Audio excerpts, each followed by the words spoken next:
నెల్లూరు జిల్లా సర్వేపల్లి నియోజకవర్గంలో mining mafia ఇష్టారాజ్యంగా చెలరేగిపోతోందని మాజీ మంత్రి వైసీపీ జిల్లా అధ్యక్షులు డాక్టర్ కాకాని గోవర్ధన్ రెడ్డి తీవ్ర ఆగ్రహం వ్యక్తం చేశారు. నగరంలోని అయ్యప్పగుడి వద్ద గల జిల్లా మైనింగ్ కార్యాలయాన్ని రైతులతో కలిసి ముట్టడించిన ఆయన మైనింగ్ అధికారికి వినతి పత్రం అందజేశారు. కందలపాడు గ్రామంలో గడువు ముగిసినా అక్రమంగా గ్రావెల్ తవ్వకాలు జరుపుతూ పేద రైతుల నోళ్లు కొడుతున్నారని మండిపడ్డారు. ఈ అక్రమ మైనింగ్ లో స్థానిక ఎమ్మెల్యే సోమిరెడ్డి చంద్రమోహన్ రెడ్డికి 40% వాటా ఉందంటూ సంచలన ఆరోపణలు చేశారు. సర్వేపల్లి నియోజకవర్గంలో ప్రకృతి సంపద దోపిడీపై వైఎస్ఆర్ కాంగ్రెస్ పార్టీ పోరాటానికి దిగింది. మైనింగ్ శాఖ కార్యాలయం సాక్షిగా మాజీ మంత్రి కాకాని గోవర్ధన్ రెడ్డి కూటమి ప్రభుత్వంపై స్థానిక నేతలపై నిప్పులు చెరిగారు. కందలపాడు గ్రామంలో తరతరాలుగా వరి, నిమ్మ తోటలపై ఆధారపడి బతుకుతున్న పేద రైతుల భూములను మైనింగ్ మాఫియా కొల్లగొడుతోందని కాకాని ఆవేదన వ్యక్తం చేశారు. ఈ తవ్వకాలకు సంబంధించిన మైనింగ్ అనుమతులు ఏప్రిల్ 30వ తేదీతోనే ముగిసిపోయినా అధికారుల అంటతో అక్రమంగా తోలుతున్నారని స్పష్టం చేశారు.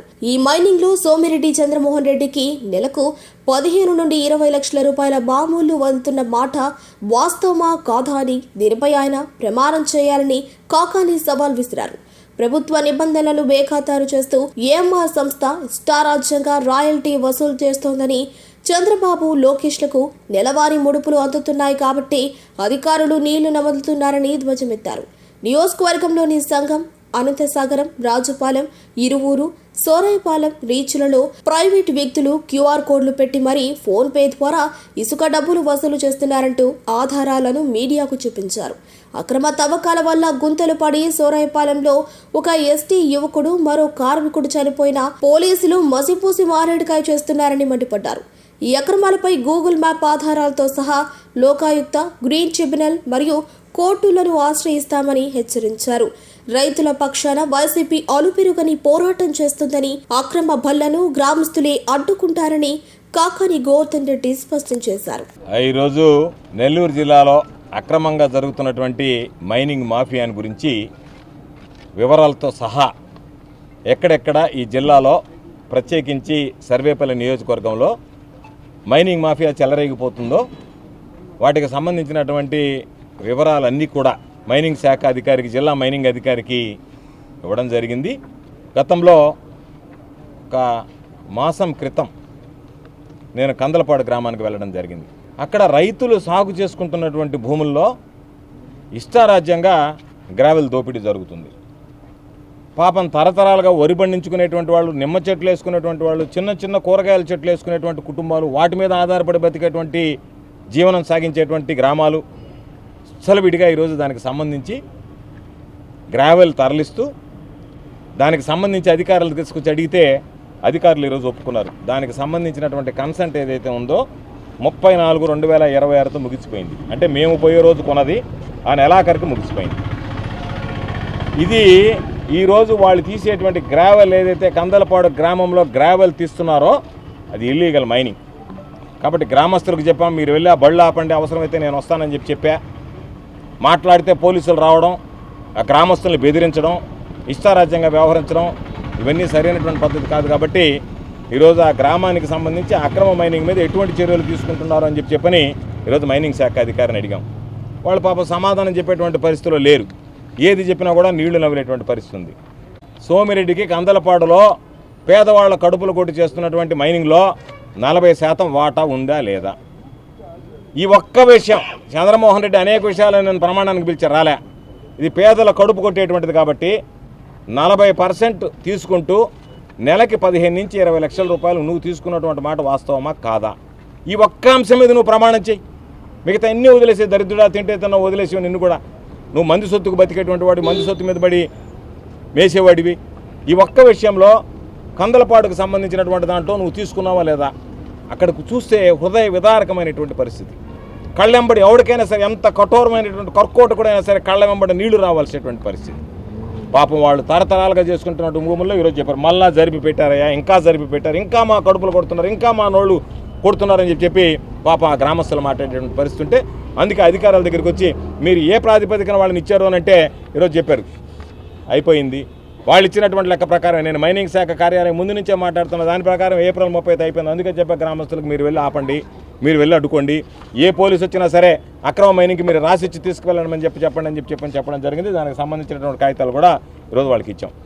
అదేవిధంగా ఈరోజు మరొక దోపిడీ, ఇప్పుడు ఏఎంఆర్ సంస్థకు సంబంధించి రాయల్టీ ఇవ్వడానికి లోకేష్ చంద్రబాబు నాయుడు ఇద్దరు కలిసి నెలమారి మామూలు వసూలు చేసుకుంటూ వాళ్ళకి దాన్ని అప్పచెప్పాడు. వాళ్ళని అడిగాము ఈరోజు మైనింగ్ శాఖ వాళ్ళని, అసలు ఏఎంఆర్ సంస్థకు ఉన్నటువంటి పరిమితులు ఏంటి, ఏఎంఆర్ సంస్థ ఏ విధంగా పనిచేస్తుందని అడిగితే దానికి సంబంధించినటువంటి పత్రాలు అన్నీ కూడా వాళ్ళ దగ్గర నుంచి సేకరించాం. వాళ్ళకి సంబంధించినటువంటి పత్రాలు, అధికారులు ఇచ్చినటువంటి కాగితాలు, వీటిలో స్పష్టంగా ఏమని ఉందంటే మైనింగ్ ఎక్కడైతే జరుగుతుందో, మైనింగ్ శాఖ ఎక్కడైతే అనుమతులు ఇస్తుందో క్వారీయింగ్కి, ఆ క్వారీయింగ్కి అనుమతులు ఇచ్చినటువంటి వాటి దగ్గర మైనింగ్ శాఖ అనుమతించినటువంటి క్వారీలలోనే తీసుకువెళ్ళేటువంటి గ్రావెల్కి కానీ మట్టి కానీ రాయల్టీ చెల్లించాలి, రాయల్టీ వసూలు చేయాలి ఏఎంఆర్ సంస్థ. దానికి తిలోదకాలు ఇచ్చి వీళ్ళతో పర్మిషన్తో సంబంధం లేకుండా నేరుగా ఏఎంఆర్ సంస్థ రాయల్టీ కట్టించుకునేదానికి హక్కు ఎక్కడుంది అంటే, మీరు చంద్రబాబు నాయుడికి లోకేష్కి నెలవారీ ముడుపులు ఇచ్చేస్తే మీరు ఎక్కడైనా మీ ఇష్టారాజ్యం వసూలు చేసుకోవచ్చా? పేదవాడు పొలానికి మట్టి తోలుకోవాలన్నా లేదా ఇళ్లకు సంబంధించి లెవలింగ్ చేసుకోవాలన్నా మీ ఇష్టారాజ్యంగా మీరు రాయల్టీ వసూలు చేయాలని చెప్పంటే, మీరు రాయల్టీ వసూలు చేసుకుంటూ పోతే ఎక్కడ పడితే అక్కడ మనుషులు ఈరోజు పాపం పడి చచ్చిపోతుంటే, జంతువులు పడి చచ్చిపోతుంటే, తాటి చెట్టు రోడ్డు గుంతలు తీసేస్తుంటే మైనింగ్ అనుమతులు లేకుండా మీరు రాయల్టీ చెల్లించుకొని వాళ్ళకి ఇచ్చేటువంటి హక్కు అధికారం ఏఎంఆర్ సంస్థకి ఎక్కడి నుంచి వచ్చింది? కాబట్టి నేను అడుగుతున్నా, నేరుగా క్రిమినల్ కేసు బుక్ చేయడానికి అర్హత కలిగినటువంటి కేసు ఇది. మైనింగ్ శాఖ అధికారులు అడిగే నీళ్లు నవ్వులుతున్నారు పాపం వాళ్ళు. ఏంటంటే పైనుంచి ఒత్తిడి ఉంది, ఏమని మీరు వాళ్ళ ఇష్ట ప్రకారం దోచుకున్నా వసూలు చేసుకున్నా మీరు ఎవరు మాట్లాడడానికి లేదు. అసలు జిల్లాలో పోలీసు అధికారులు ఉన్నారో లేదో తెలియదు. వాళ్ళే పోలీస్ అని చెప్పి ఒక స్టిక్కర్ అంటించుకొని నేరుగా వచ్చి దబాయించి బళ్ళు ఆపి వాటిని పోలీస్ స్టేషన్ ముందు పెట్టి బలవంతంగా వాళ్ళ దగ్గర వసూలు చేసేటువంటి అధికారం ఏఎంఆర్ సంస్థకి ఎవరిచ్చారు? ఎవరిస్తే వచ్చింది?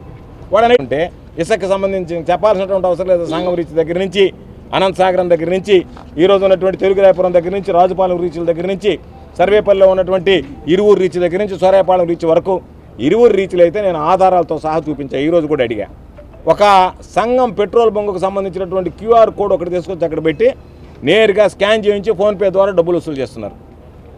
అంటే ఒక ప్రైవేటు వ్యక్తులు నేరుగా ఫోన్పే ద్వారా బరి తెగించి క్యూఆర్ కోడ్లు పెట్టి స్కాన్లు పెట్టి అక్కడ వసూలు చేస్తుంటే అసలు పోలీస్ యంత్రాంగం ఉందా, రెవెన్యూ యంత్రాంగం ఉందా, మైనింగ్ శాఖ పనిచేస్తుందా? అంటే సహజ సంపదల పట్టపగలే దొంగలు దోచుకుపోతూ ఉన్నా వాళ్ళ మీద ఎటువంటి చర్యలు తీసుకోకపోవడం అనేటువంటిది దుర్మార్గమైనటువంటి విషయం. పక్కన సూరాయపాలెంలో పాపం వీళ్ళు తగినటువంటి గోతులు ఒక ఎస్టీ బడి చనిపోయాడు. పోలీసులు దాని మీద ప్రమాదవశాత్తు పడినటువంటి కేసును నమోదు చేశారు. ఇంకొక దగ్గర పాపం మిషన్ పేలి ఒక గోదావరి జిల్లా నుంచి వచ్చినటువంటి వ్యక్తి చనిపోయాడు. ఆ 2 కుటుంబాలు ఈదిన పడ్డాయి. ఈరోజు మీరు ఆ కుటుంబాలకు సంబంధించి పోలీసులు ఏదో ఒక విధంగా మసిబూసి మారేడుకాయ వచ్చి రేపు దాని మీద విచారణ జరిపిస్తాం, ఏ విధంగా జరిగిందో తేలుస్తాం. నిగ్గు తెలిసి బాధ్యులైనటువంటి వాళ్ళందరినీ ఒక్కొక్కరిని ఎవరిని అధికారులతో సహా ఎవరిని వదిలిపెట్టేది ఉండదు. కాబట్టి ఈ విధంగా సహజ వనరులని దోపిడీ చేస్తుంటే, దోచుకుపోతుంటే, ఈ ప్రభుత్వం పట్టి పట్టనట్టుగా వ్యవహరిస్తుంటే, జిల్లాలో ఉండేటువంటి మైనింగ్ శాఖ అధికారులు కళ్ళు మూసుకుంటే, ఈరోజు పేదవాడికి సంబంధించినటువంటి భూములు కూడా కొల్లగొడుతూ ఉంటే, ఈరోజు మీరు కాలువలు ఎత్తేస్తున్నారు, చెరువుల్లో ఎత్తేస్తున్నారు, ఇష్ట ప్రకారం ఎత్తేస్తున్నారు. ఎక్కడ కనపడితే అక్కడ ఇసుక, ఎక్కడ పడితే అక్కడ మట్టి, ఎక్కడ పడితే అక్కడ గ్రావెల్. సరే, కొత్తగా బూడిది కూడా కొల్లగొడుతున్నారు. నెలకి కోట్లాది రూపాయలు సంపాదిస్తా పేదవాళ్ళ కడుపు కొట్టి ఆ భూములు తీసుకోవడానికి మీకు మనసేలా వచ్చిందని చెప్పి ఈ సందర్భంగా నేను అడుగుతున్నా. కాబట్టి ఖచ్చితంగా మైనింగ్ శాఖ అధికారులకు చెప్పాం, లోకాయుక్తులో కేసు వేస్తాం, కోర్టుకు వేస్తాం, గ్రీన్ ట్రిబ్యునల్కి వెళ్తాం. ఖచ్చితంగా వీళ్ళు చేసేటువంటి ఆగడాల ఆధారాలతో సహా ఈ రోజు ఉన్నటువంటి గూగుల్ మ్యాప్ ప్రకారం ఏ రోజుకు ఆ రోజు ఎక్కడెక్కడైతే ఎంతైతే మీరు అక్రమంగా గ్రావెల్, ఇసుక, మట్టి తరలిస్తున్నారో వాటి వివరాలు సేకరిస్తున్నాం. వాటి మీద తప్పనిసరిగా రాబోయేటువంటి రోజుల్లో చర్యలు తీసుకోవడం జరుగుతుందని అధికారులను హెచ్చరిస్తున్నాం. అధికారుల పాపం మాట్లాడితే గోవర్ధన్ రెడ్డి బెదిరిస్తున్నాడని ఇది బెదిరింపు అనుకుంటారా, మిమ్మల్ని ఏదనుకుంటారా మీ ఇష్టం. కానీ మీరు చేసేటువంటి అక్రమాలు, మీరు చేసేటువంటి అన్యాయాలు, అవినీతిని సంబంధించి తప్పనిసరిగా మా గళం విప్పుతాం, ప్రశ్నిస్తాం. మీరు కావాలంటే ఇంకా 2 కేసులు పెట్టుకోండి, మాకేం ఇబ్బంది లేదు. అడిగినప్పుడల్లా మా నోరు నొక్కడానికి మీరు కేసులు పెడితే కేసుల ద్వారా మమ్మల్ని కంట్రోల్ చేయలేరు, ఈ జిల్లాని కంట్రోల్ చేయలేరు. ఈ జిల్లాలో ఉండేటువంటి అవినీతి అక్రమాలను కంట్రోల్ చేయాలి తప్ప ఆ అవినీతి అక్రమాలను ప్రశ్నించేటువంటి వ్యక్తులను కంట్రోల్ చేయాలనేటువంటి ఆలోచన చేయడం మీ మూర్ఖత్వం అవుతుంది తప్ప మరొకటి కాదు. కాబట్టి వాటికి భయపడేది ఉండదు. కాబట్టి ఇప్పటికైనా మేము ఈరోజు వచ్చి మైనింగ్ శాఖ అధికారులను కోరింది, కందలపేటలో జరిగేటువంటి అక్రమ మైనింగ్, ఆ అక్రమ మైనింగ్లో సోమిరెడ్డికి నెలవారీ మామూళ్ళు, సోమిరెడ్డి నెలవారీ మామూలు నేను తీసుకోలేదని చెప్పి ప్రమాణం చేయమనండి. ప్రమాణం చేస్తే ఇంక దాని గురించి మాట్లాడడం. నువ్వు నెలకి 40% నీకు వాటా పెట్టుకుని 15 లక్షల నుంచి 20 లక్షలు దరిద్రుడా పాపం. ఆ పేదవాళ్ళ కడుపు, వాళ్ళని చూస్తే పాపం, ఆడవాళ్ళని చూస్తే కడుపు తరుక్కుపోతుంది పాపం. వాళ్ళ పశువులు వెళ్ళడానికి కూడా ఎక్కడ దారులు లేవు. అటువంటి గ్రామం మీద పడి కొడుకు తింటున్నావు. నేనున్నా ఆ రోజు అంతకుముందు తెలుగుదేశం ప్రభుత్వంలోనే అనుమతులు వచ్చాయి. నేను వచ్చినప్పుడు గ్రామస్తులు అందరూ వచ్చారు, ఆ పార్టీ ఈ పార్టీ అంతా అన్ని పార్టీల వాళ్ళు వచ్చారు. వచ్చాయా ఇది ఉంటే మాకు ఇబ్బంది అన్నాడు. చాలామందికి చెప్పాం. వైఎస్ఆర్ కాంగ్రెస్ పార్టీకి సంబంధించినటువంటి వ్యక్తులు కూడా కొంతమంది వచ్చి అయ్యా ఇది మన పార్టీకి సంబంధించిందన్నా సరే చేయడానికి వీల్లేదు, అది కుదరదు అని చెప్పి అడ్డుకున్నాం తప్ప ఎక్కడ కూడా వాళ్ళని ఉపేక్షించినటువంటి పరిస్థితులు లేవే. కాబట్టి ఈరోజు అక్రమంగా అన్యాయంగా గ్రావెళ్ళు మట్టి ఇసుక తరలిపోతుంది. కాబట్టి ఈరోజు అధికారుల దగ్గరికి వచ్చి ఇది అన్యాయం అని చెప్పాం. తప్పనిసరిగా దీని మీద వైఎస్ఆర్ కాంగ్రెస్ పార్టీ పోరాటం చేస్తుంది. అందుకనే వాళ్ళు అనధికారికంగా అయితే వాళ్ళని ఈ రోజు నుంచి ఆపేస్తాం. ఎవరు వచ్చి అడ్డుకుంటారో చూస్తాం, ఏ పోలీసు వస్తుందో అన్ని విధాలు కూడా ఈరోజు దాని గురించి చెప్తాం. ఖచ్చితంగా పోరాడతాం తప్ప మరొకటి ఉండదనేటువంటిది ఈ సందర్భంగా తెలియజేస్తూ, ఏది ఏమైనా సరే వైఎస్ఆర్ కాంగ్రెస్ పార్టీ ఈ విషయంలో అలుపెరగినటువంటి పోరాటం చేస్తుంది. కందలపాడు గ్రామానికి సంబంధించి అక్కడ ఉన్నటువంటి బక్క చిక్కినటువంటి రైతుల భూములు ఏ విధంగా అయితే మీరు వాళ్ళ నోళ్లు కొట్టి వాళ్ళ కడుపు కొట్టి తీసుకోవాలనుకుంటున్నారో ఖచ్చితంగా మీరు అధికారులతో సహా చెప్తున్నా భారీ మూల్యం చెల్లించాల్సినటువంటి అవసరం ఉంది అని చెప్పి ఈ సందర్భంగా స్పష్టం చేస్తున్నాం. సంబంధించినటువంటి రైతులను చూస్తే వాళ్ళని చూస్తేనే పాపం దయనీయమైనటువంటి పరిస్థితుల్లో ఉన్నారు. పాపం వాళ్ళు కొంతమందికి పెరాలసిస్ వచ్చింది, కొంతమంది ఇబ్బందులు పడుతున్నారు, కొంతమంది నిలవలేకున్నారు, రకరకాలైనటువంటి బాధలు పడుతున్నారు. అటువంటి పరిస్థితుల్లో వాళ్ళ కడుపు కొట్టి దరిద్రులు 40% సెవెనిటీకి వాటా ఇంతకన్నా అవసరం లేదా?